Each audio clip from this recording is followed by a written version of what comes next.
کلیه امور استیناف. تلفن 310 843 94 94 310 843 94 94 www.zohramizrahi.com.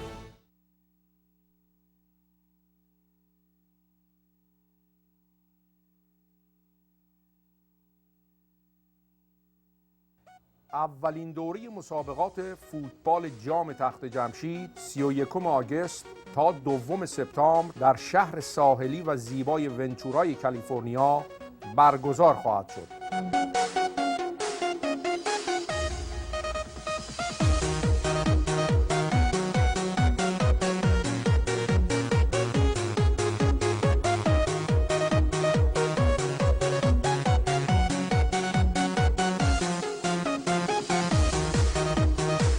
برای نامنویسی تیم با تلفن 805 901 8402 تماس بگیرید.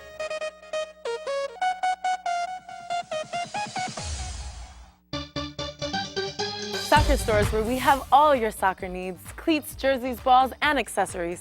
We carry all of the major brands like Nike, Adidas, Puma, and more. We offer kids packages, cleats, shin guards, and a ball for just $39.99. We also offer team packages for both youth and adult teams. So please visit one of our 5 locations in Riverside, Santa Ana, Upland, Glendale, and Granada Hills. Se habla español.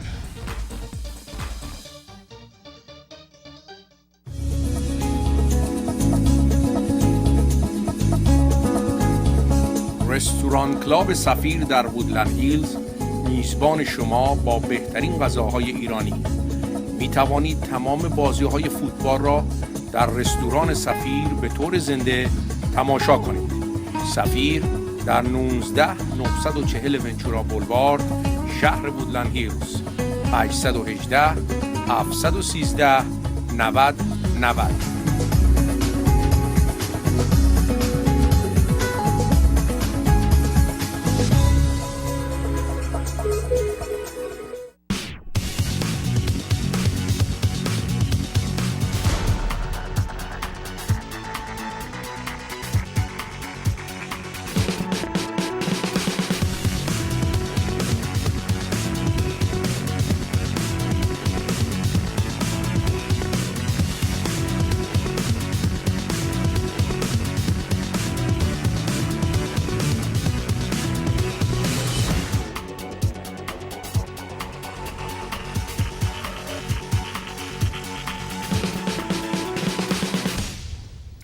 خانم آقایان با سلام و درود فراوان خدمت شما عزیزان. امیدواریم که خوب و خوش و سلامت باشید. در خدمت شما هستیم جمعه شب ساعت 9:30 بعد از ظهر شب به وقت لس آنجلس. خب ساعت‌های برنامه ما تغییر کرده و امیدوارم که به هر حال در همین ساعت بمونه تا ما بتونیم به دنباله برنامه خودمون ادامه بدیم.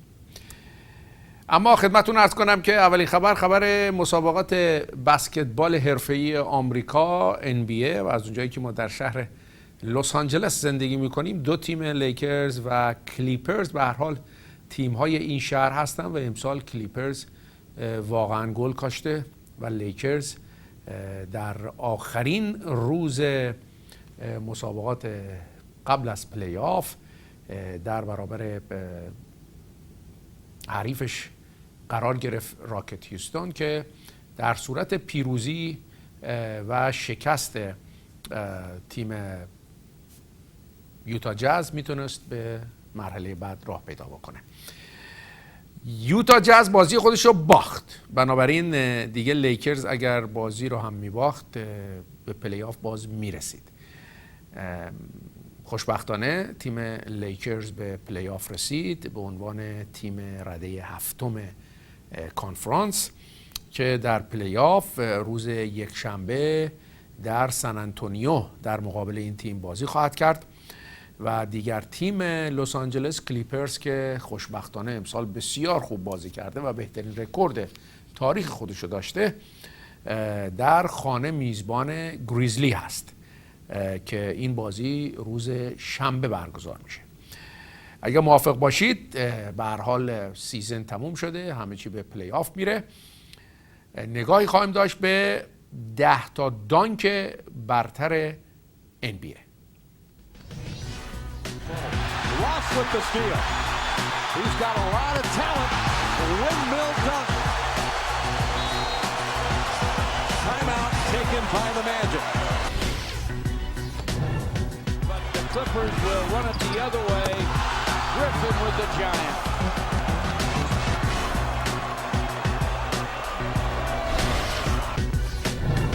Bryant goes to work.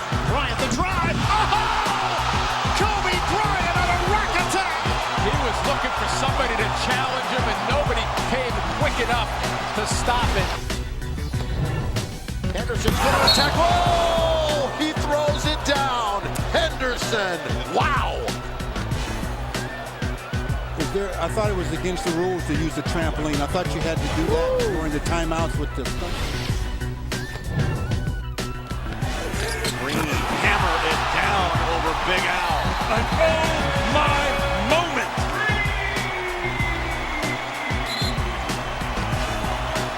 And now a technical foul as the Celtics decide to do a group chest bump.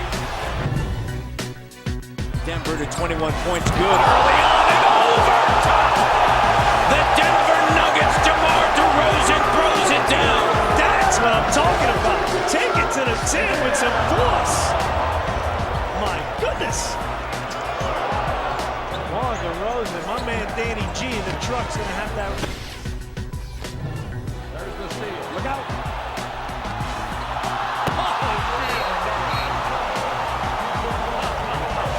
Blake's laughing because he didn't know what he was gonna do. Look, Blake's saying, I didn't know what you were gonna do. Were you gonna throw it up the backboard or what?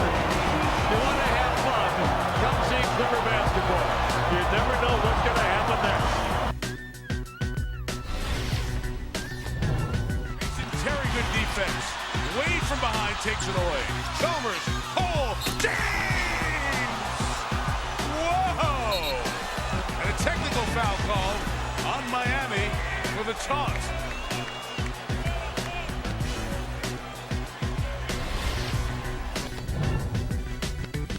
David Lee to Barnes. The right-handed hammer. I've never seen him stare like that. The lob. A jam! Oh, what a monster jam by DeAndre Jordan!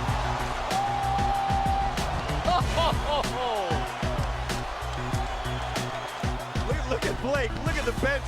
Lamar Odom walked all the way down to the other end of the floor with almost a sheepish grin on his face. You can't get tired of seeing this. Just pick an angle.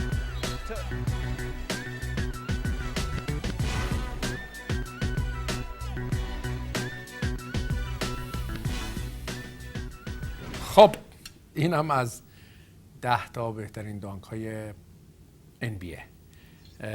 پلی آف به هر حال جای خود، همه بازی هایی که در طول سیزن انجام شده و فصل انجام شده باید بذاریم کنار، چون اصلا یک حال و هوای دیگری خواهد داشت پلی آف. اما تیم لس آنجلس لیکرز بهترین بازیکن خودش رو از دست داده، یعنی کوبی برایان. کوبی متاسفانه به دلیل مصدومیت شدید لیگامنت‌های زانوش بازی نخواهد کرد و در بازی آخرم تیم لیکرز بدون کوبی بود. اما به خاطر اینکه یادی کرده باشیم از کوبی برایان، نگاهی خواهیم داشت به 10 تا از بهترین مومنت‌های کوبی برایان که در طول فصل برای لیکرز انجام داده. مطمئنم مورد توجهتون مخصوصا طرفدارای لیکرز و کوبی قرار خواهد گرفت. با هم نگاه میکنیم. Not a smooth offensive possession for the Lakers with 2 and 1, and Kobe's going to have to shoot it. Oh, what a circus shot for Bryant. Anytime you're in doubt, you see what happens. They end up getting the ball to 24, getting out of his way and say, bail us out. Kobe drives baseline. Oh, the Mamba! Hello, dunks it as he attacks baseline. Good job of just controlling the the ball. The guy is just a tremendous basketball player. Bryant gets some ooze from the Laker fans on his crossover. Derek Williams, a second-year man out of Arizona. Oh, as he watches Bryant slip by him along the baseline. What a sensational dunk that time. Running the floor is Walker again. Bounce pass. Shot by Bryant. Kobe Bryant is one of the best defensive players in the league also. Trying to free up Bryant. They get it to Kobe. Kobe the three. 9 straight points by Kobe Bryant. You would expect nothing less from one of the greats in the game.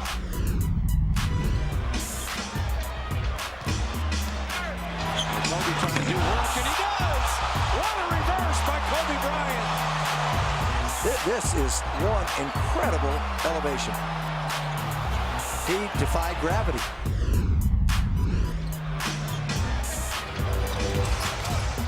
Bryant attacking. All the way, dumps it home! Kobe down the middle with authority! Wow! That was something special.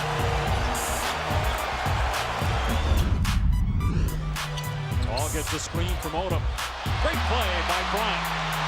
Kobe will take it in and throw it down on Paul. Reminiscent of when he was real young. He got up there. Bryant, I'm sure he was in bounds. Now they got issues with the clock. Kobe drives. Kobe all the way. Dunks it home. Kobe Bryant, sensational.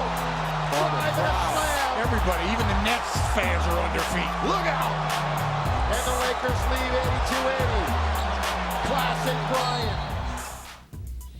بله کوبی به هر حال میسش خواهند کرد کوبی رو تا ببینیم که برخواهد گشت فصل آینده یا نه. قرارداد کوبی برایان یه چیزی نزدیک 31 میلیون 30 میلیون و 500 هزار دلار هست در سال به علاوه مزایای دیگه که داره و قراردادش هم سال آینده تموم میشه.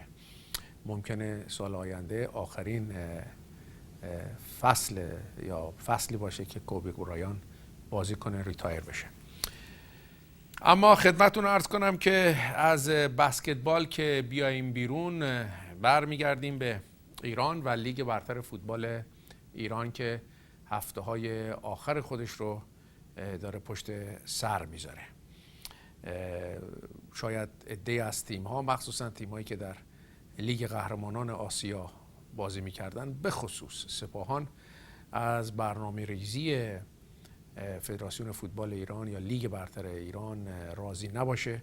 فشار زیادی روی سپاهان هست. یادمون نره تیم‌های ما حرفه‌ای اسمشون فقط هست، دلیل نمیتونن 2-3 بازی در هفته انجام بدن بنا به دلایل مختلفی که بارها راجبش صحبت کردیم. اما دوشنبه گذشته 2 تیم صدرنشین استقلال تهران و سپاهان اصفهان بازی برگشت خودشون رو در ورزشگاه آزادی تهران برگزار کردند که به هایلایت این بازی با هم نگاه میکنیم. حدیث‌های آقای قلعه‌نویی در جهت هجومی کردن بازی و رسیدن به نتیجه دلخواه هست، زدن حداقل 1 گل در این مسابقه برای کسب 3 امتیاز طلایی این دیدار.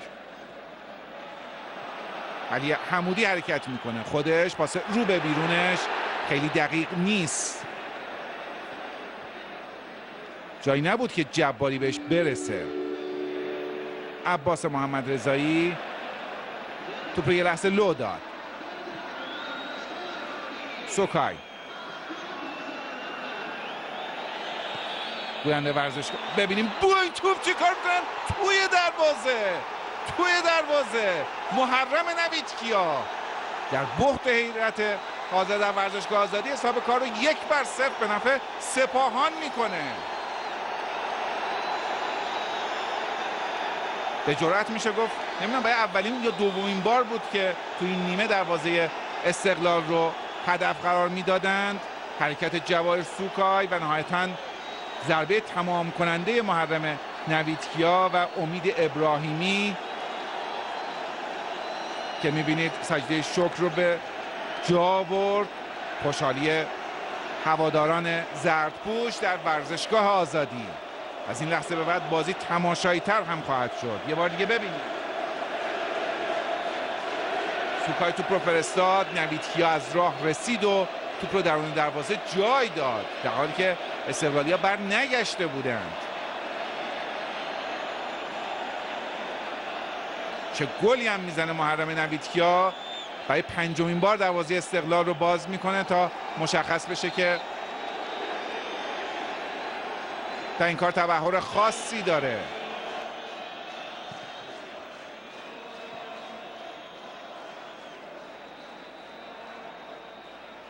خب باز هم استقلال.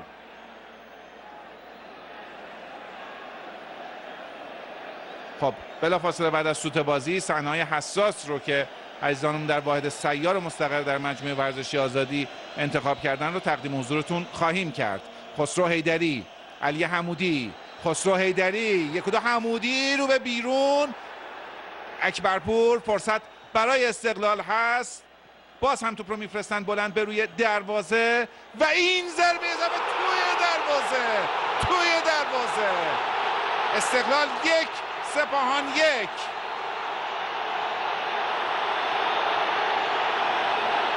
نمیدونم ایران نژاد ضربه رو زد یا بازیکن استقلال، به هر ترتیب توپ درون دروازه جای گرفت. 4مین دقیقه وقت‌های تلف شده، آب رفته استقلالی ها به جوی برگشت و اونا رو همچنان امیدوار و بالا دست نگه داشت با 1 امتیاز اختلاف.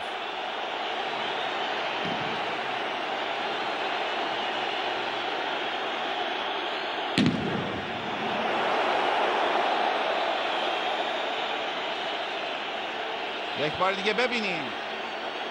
به نظر رسید که ایران نژاد رو توپ اثر گذاشت. حالا در این صحنه شاید بهتر مشخص بشه. بله ایران نژاد بود که گل به خودی زد، دروازه‌شون رو باز کرد.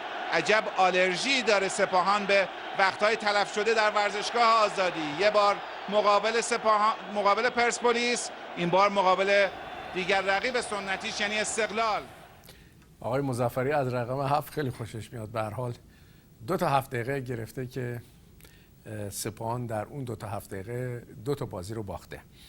خدمتتون عرض بکنم که در دوشنبه گذشته 2 تا بازی دیگه هم انجام شد که تیم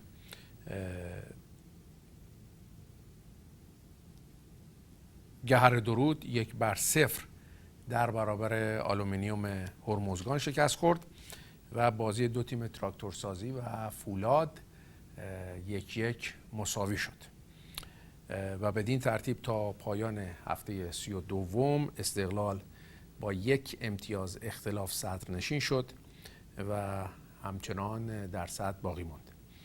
اما امروز جمعه بازی دیگری از سپاهان، دوشنبه بازی کردن، جمعه هم باید بازی میکردن که امروز باشه، در مقابل داماش گیلان در رشت به زمین رفتند که هایلایت این بازی رو هم با هم نگاه میکنیم، بعد راجبش صحبت میکنیم. که یک کورنر رو برای داماشی‌ها به همراه داره. مصطفی حاجتی با پای چپ میخواد این توپ رو ارسال کنه. ارسال به روی دروازه، یه ضربه سر به دست یه نفر برخورد کرد. پنالتی برای داماشی‌ها در 19مین دقیقه بازی و یک اخطار زاده بود. نگاه کنید متوسط کاملا اومد ضربه سر بزنه، جلوی سرش با دست توپ رو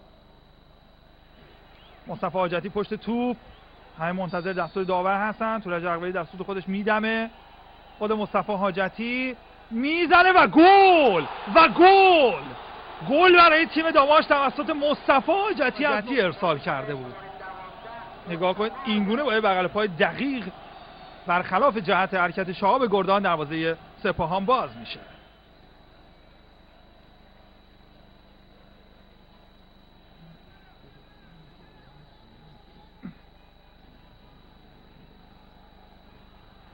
متوسل زاده عالی عبور میکنه، متوسل زاده یه شوت و گل و گل. گل دوم برای داماشیا توسط امین متوسل زاده، نظاره‌گر بازی. نگاه کن اینجا عبور کرد از علی احمدی و قبل از اینکه به او برسه احسان حاج‌صفی با روی پا محکم به تیر مخالف ضربه‌اش زد. نگاه کنید به زاویه مخالف اینگونه دیوار دفاعی رو به عقب‌تر فرا میخونه آقای تورج حقوردی. امید ابراهیمی، خلعتبری و نوید کیا پشت توپ. یه ضربه مستقیم و گل برای سپاهان روی یک ضربه ایستگاهی. خلعتبری یکی از گل‌های مداران سپاهان به کنج دروازه توپش رو فرستاد. حالا در این دقایق به دنبال مساوی است. در سوت خودش می‌زنه آیه تورج گرفت کنم توپ رو. حالا شما الان یا دارای یک سایتی هستید که ازش راضی نیستید یا ممکنه اصلا سایت نداشته باشید. در هر حال یک وبسایت خوب مشخصات ویژه‌ای داره. اولین مشخصش اینه که آیا وبسایت شما در صفحه اول گوگل دیده میشه یا نه. اگر دیده نمیشه راه حل این است که به کالیفرنیا وب سولوشن مراجعه کنید. جایی که جوانان صمیمی و با استعداد که من از نزدیک اونها رو میشناسم کار میکنن و بهترین سایت رو برای شما درست میکنن. کالیفرنیا وب سولوشنز. کالیفرنیا وب سولوشن با تهیه بهترین وبسایت برای بیزینس شما و ارائه سرویس مناسب میزان درآمد شما را به نحو چشمگیری بالا خواهد برد. 818 346 0701 و 0702 californiawebsolution.com. اولین دوره مسابقات فوتبال جام تخت جمشید 31 آگوست تا 2 سپتامبر در شهر ساحلی و زیبای ونچورای کالیفرنیا برگزار خواهد شد.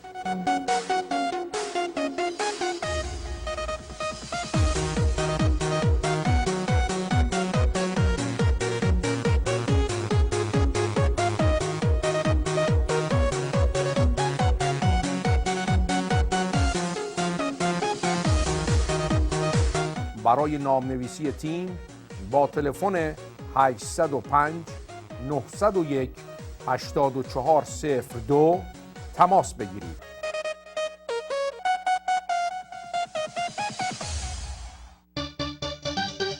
Soccer stores where we have all your soccer needs, cleats, jerseys, balls, and accessories. We carry all of the major brands like Nike, Adidas, Puma, and more. We offer kids packages, cleats, shin guards, and a ball for just $39.99. We also offer team packages for both youth and adult teams. So please visit one of our 5 locations in Riverside, Santa Ana, Upland, Glendale, and Granada Hills. Se habla español.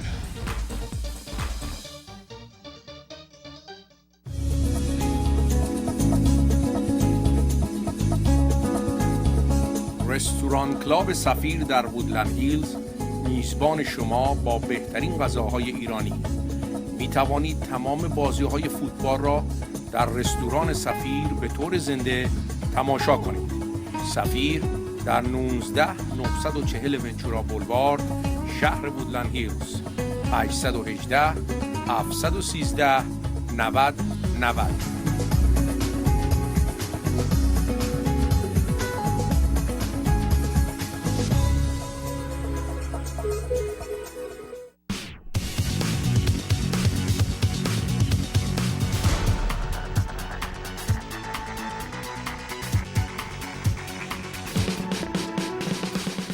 خب دوستان عزیز، در دنبال برنامه با شما هستیم. خدمتتون عرض کنم که ایران عنوان نایب قهرمانی رقابت‌های کشتی فرنگی قهرمانی آسیا رو به خودش اختصاص داده.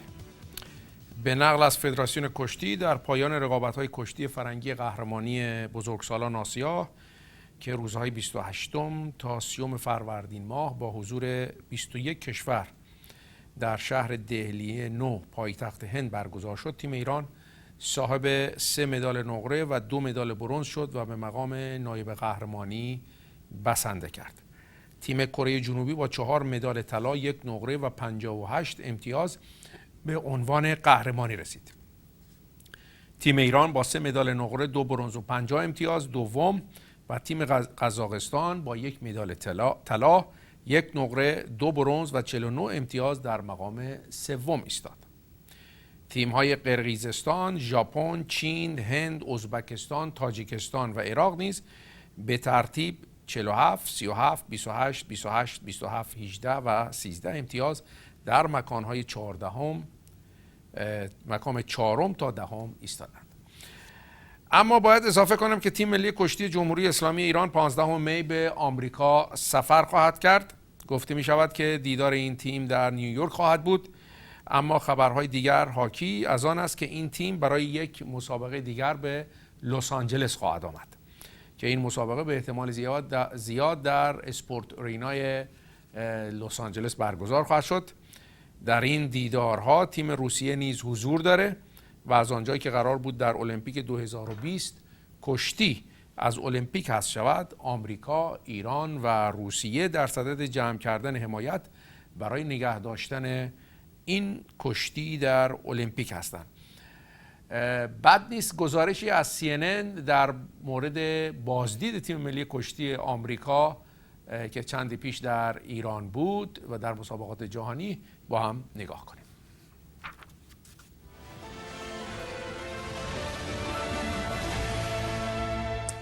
At Tehran's Azadi Arena, under the gaze of Iran's supreme leader, the showdown fans were waiting for. Iran taking on the U.S., two countries whose governments are bitter rivals, locking horns in the Wrestling World Cup. The atmosphere is electric here, but here's what's remarkable. Despite the fierce competition on the mat, there's no sign of bad blood between Iranians and Americans. And here's how you know. Right after their own wrestlers, these Iranian fans are cheering loudest for this man, American gold medal winner, Jordan Burroughs. It was pretty cool. You know, every time I step out there, once they see me, they're excited to see me. You know, cheering my name, screaming my name, and giving me praise. It's pretty cool. True to form, Burroughs dominates his match. But in the end, Team Iran is king. Final score, Iran 6, US 1. After each match, a show of mutual respect, something Washington and Tehran have rarely shown since 1980, when they broke off diplomatic ties. What you're looking at is Iranian fans right now chasing after Jordan Burroughs like he's a rock star on the entire USA team as they get on the bus. All these guys just love Jordan Burroughs. They love the fact that the American team is here. And this is the power of sports. Look at this. This is the I love you. There is little love in the U.S. for the Iranian government. In a Gallup poll last year, 1 in 3 Americans said Iran is enemy number 1. Iran is still viewed by a lot of Americans as a dangerous place. Sure. Does that message match with what you see here and all the love you guys get? No, I tell you, athletes, right? You go through lactic acid, we work, we train together. It enables us to engage with each other. This was Team USA's 10th visit to Iran. Each visit stirs speculation that sport might help build bridges between the two countries. When we got here, they had their arms wide open to our wrestling program and to Americans because they realized that it's a better world with us together. Well, if wrestlers could get together, anyone could get together. So far, the exception to that wrestlers' rule has been Washington and Tehran. During our visit to Tehran, the Iranian government's deep-seated suspicion for the international media was evident. A few hours into our shoot, security officials confiscated our videotape and erased interviews with both U.S. and Iranian wrestlers, saying we were not allowed to ask questions about politics. We ended up doing the interviews over again. It was a reminder that U.S.-Iran relations remain very complicated. Reza Sayah, CNN, Tehran.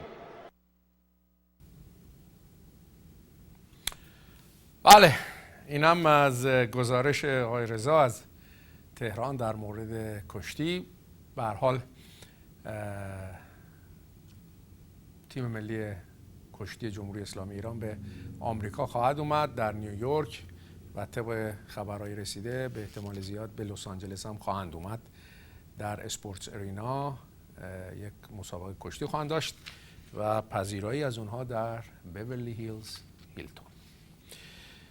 اما برگردیم به اروپا و مسابقات لیگ قهرمانان اروپا که به مرحله نیمه نهایی خودش رسیده و 4 تیم برتر فوتبال اروپا در مقابل هم قرار خواهند گرفت. هفته آینده بارسلونا در برابر بایر مونیخ قرار خواهد گرفت و رئال مادرید دیگر تیم آلمانی یعنی دورتموند رو ملاقات خواهد کرد.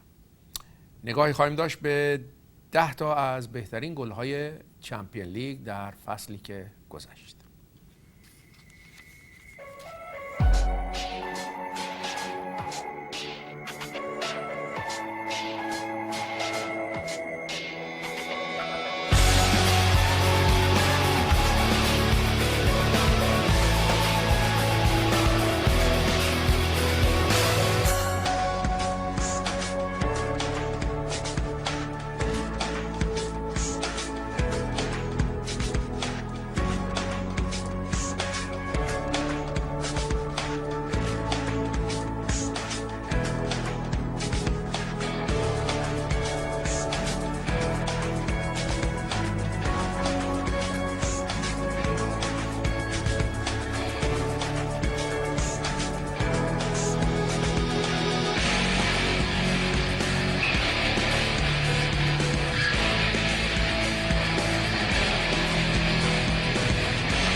خب خدمتتون عرض کنم که مسابقات والیبال جام باشگاه‌های آسیا از روز یکشنبه به میزبانی تهران آغاز میشه که تمام شرایط برای موفقیت تیم کاله آمل در این رقابت‌ها فراهم است. 14مین دوره مسابقات والیبال قهرمانی مردان باشگاه‌های آسیا در همونجور گفتم یک شنبه به میزبانی ایران در تهران آغاز میشه که نماینده‌های ایران با مدال آوری در 12 دوره گذشته ایران را به عنوان پرافتخارترین کشور حاضر در این مسابقات معرفی کردند. با آرزوی موفقیت برای تیم کاله آمل. اما به هر حال ما در برنامه‌های چند سال گذشته سعی کردیم مسابقات بوندسلیگا رو برای شما به هر حال هایلایت یا گفتگو اینترویوهای اونو پخش کنیم و همونجوری که میدونید تیم بایر مونیخ امسال به قهرمانی بوندسلیگا رسید. اونم در حالیه که سرمربی این تیم میدونه که سال آینده با این تیم نخواهد بود و مربی جدیدی، مربی سابق تیم بارسلون، سرمربیگری این تیم را به عهده خواهد داشت. اما این باعث اون نشده که این تیم به قهرمانی نرسه و حتی به نیمه نهایی جام باشگاه‌های اروپا دست پیدا نکنه. چه دیدید؟ شاید این هفته بارسلون رو هم شکست داد و بتونه در مسابقات فینال حضور پیدا کنه، کاری که بایر مونیخ قبلا انجام داده. برای اینکه یادی هم از تیم بایر مونیخ بکنیم، تعدادی از هایلایت های بازی و گل های این تیم رو براتون انتخاب کردیم که با هم نگاه میکنیم. Y os traigo un análisis del Bayern de Múnich, sus mejores jugadas, sus mejores goles y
این هم از بایر مونیخ. اما خدمتتون عرض کنم که اولین دوره جام تخت جمشید قرار است که از 31 آگوست تا 2 سپتامبر در شهر ونتورای کالیفرنیا برگزار بشه. این جام تا اونجایی که من اطلاع دارم در 3 گروه سنی برگزار خواهد شد و ونچورا یه شهر زیبا، ساحلی و تاریخی کالیفرنیا است که با امکانات خوب و هوای بسیار خوبی که داره مطمئنم که بازی‌های جام تخت جمشید به خوبی برگزار خواهد شد و رستوران‌های فراوان، ساحل شنی، آفتاب، هتل‌ها همه دست به دست هم خواهند داد تا کسانی که در این مسابقه شرکت میکنن، در این مسابقات شرکت میکنن، یک ویکند بسیار خوبی رو داشته باشن. مثل اینکه غرفه‌های مختلفی هم برای این برنامه در نظر گرفته شده در این 3 روزی که این مسابقات برگزار میشه. شما اگر دوست داشته باشید میتونید با تماس با تلفن کد 805 و شماره 901 84 02 805 901 84 02 تماس بگیرید، تیمتون رو نامنویسی کنید. مرسی. روی صفحه تلویزیون میبینید و حتی اگر پیشنهادی دارید، شکایتی دارید، شکوه‌ای دارید، میتونید بازم با اون شماره تماس بگیرید، پیشنهادات خودتون رو به این گروه که به هر حال دارن زحمت میکشن تا این مسابقات رو برای اولین بار برگزار کنن بگین. یک قسمت کوچیکی از شهر ونچورا، اگر میدونم من یک خبر رو جابجا کردم، کارگردان عزیز ما، بله این یه نگاهی میکنیم به تقریبا عصر یا شب شهر کوچک ونچورا هست که من که رفتم واقعا جالب بود و جالب هست.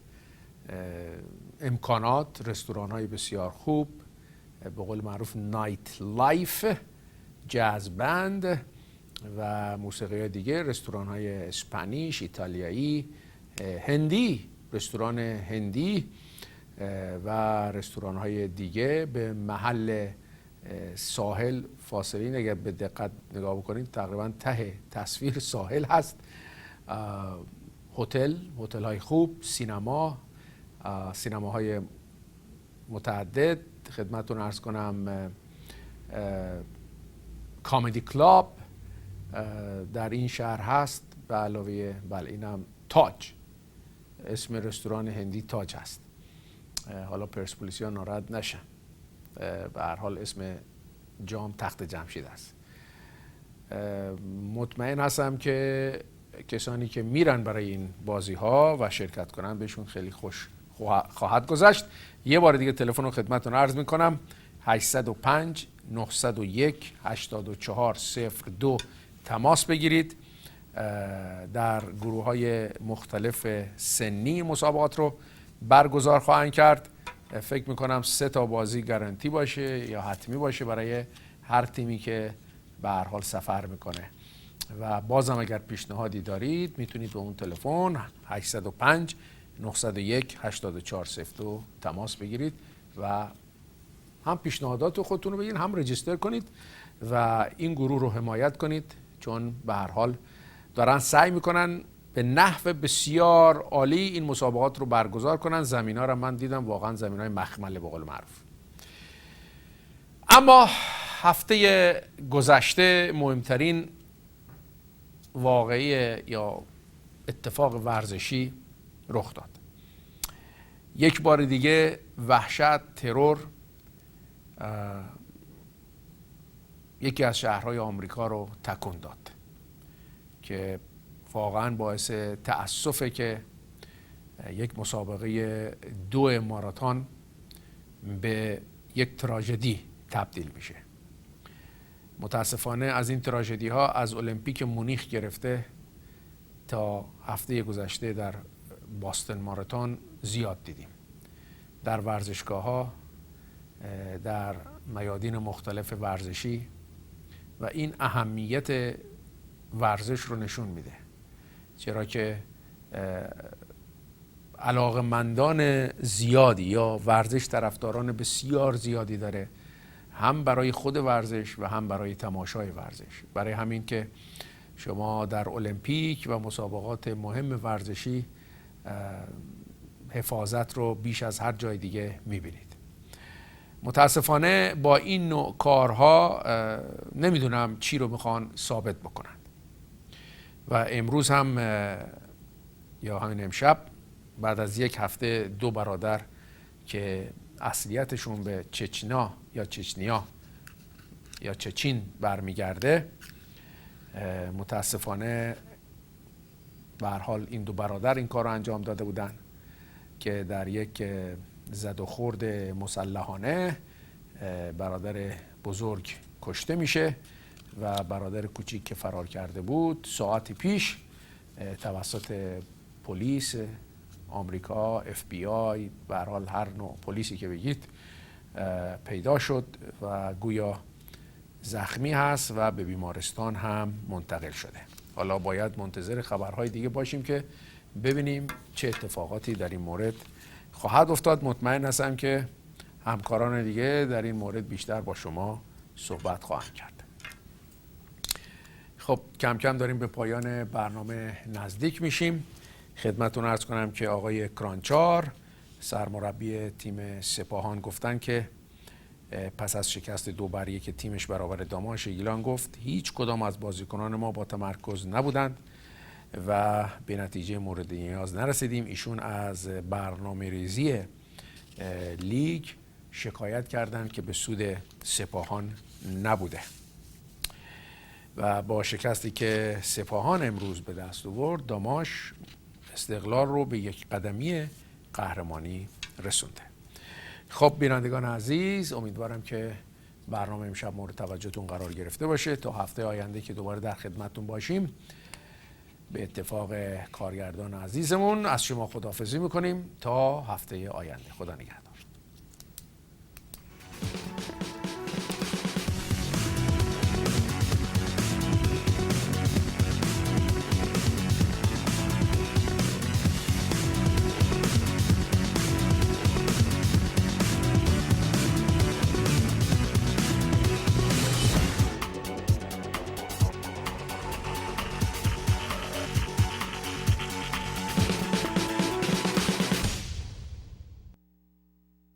اولین دوره مسابقات فوتبال جام تخت جمشید 31 آگوست تا 2 سپتامبر در شهر ساحلی و زیبای ونچورای کالیفرنیا برگزار خواهد شد.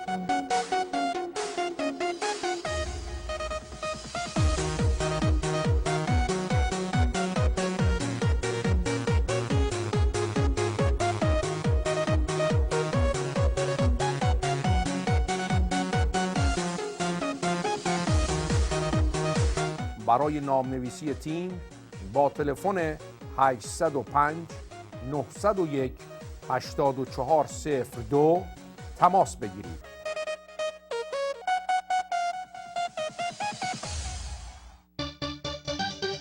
Soccer stores where we have all your soccer needs, cleats, jerseys, balls, and accessories.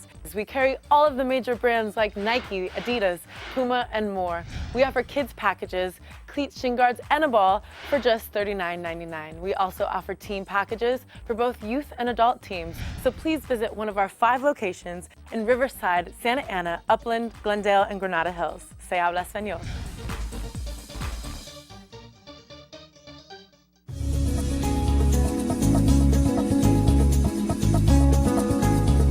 رستوران کلاب سفیر در وودلند هیلز میزبان شما با بهترین غذاهای ایرانی. می توانید تمام بازی‌های فوتبال را در رستوران سفیر به طور زنده تماشا کنید. سفیر در 19940 ونچورا بولوارد، شهر وودلند هیلز. 818 713 90 90